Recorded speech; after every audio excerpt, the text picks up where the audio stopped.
La déflation, ce n'est pas simplement une baisse ponctuelle des prix confinée à une poignée de produits ou de services.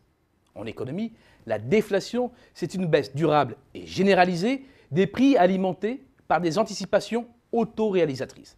C'est donc une inflation négative.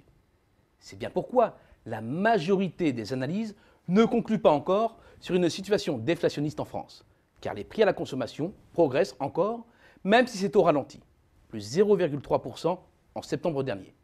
Ils ne baissent pas. Mais il faut affiner le diagnostic et se concentrer sur l'indice sous-jacent, car c'est lui qui donne la tendance de fond. Or, cet indice est tombé à 0, soit le niveau le plus bas de la série calculé à partir de 1990. Si ce n'est pas encore de la déflation, cela commence à y ressembler de plus en plus. Mais il faut aller plus loin et se plonger dans la réalité des entreprises. Dans l'industrie, par exemple, même en notant le secteur de l'énergie, car trop accroché au cours du pétrole, même en notant la filière agroalimentaire, car trop dépendante de la volatilité des prix agricoles, les prix reculent depuis près d'un an et demi. De quoi attribuer à la baisse un caractère durable.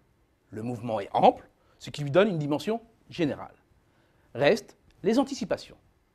Pour ce faire, l'INSEE interroge tous les mois les industriels et parmi les questions posées figure celle sur la perspective de l'évolution de leurs prix.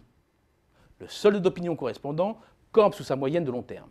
Il indique bien qu'aucun changement de trajectoire n'est à attendre à court terme.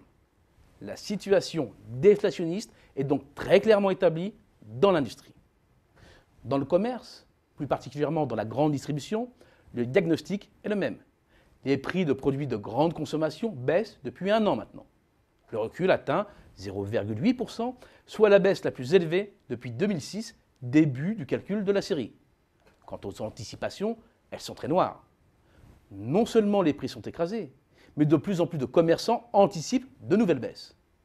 Avec l'industrie, le commerce est bel et bien, lui aussi, piégé. Les services ne sont pas plus épargnés, dès lors que le champ analysé se resserre autour des seuls services aux entreprises. Les tarifs sont là aussi en baisse depuis plus d'un an, signe que les devis sont de plus en plus âprement disputés, que les appels d'offres se généralisent.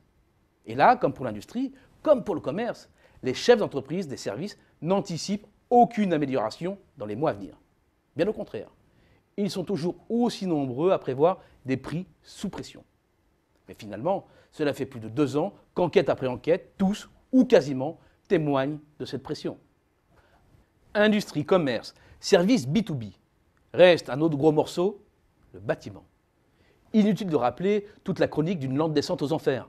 Cela va faire 5 ans que les entrepreneurs sont pris à la gorge et qu'ils anticipent de futurs tours de vis sur leurs prix. Alors non, la France n'est toujours pas officiellement en déflation. En revanche, les entreprises françaises, oui.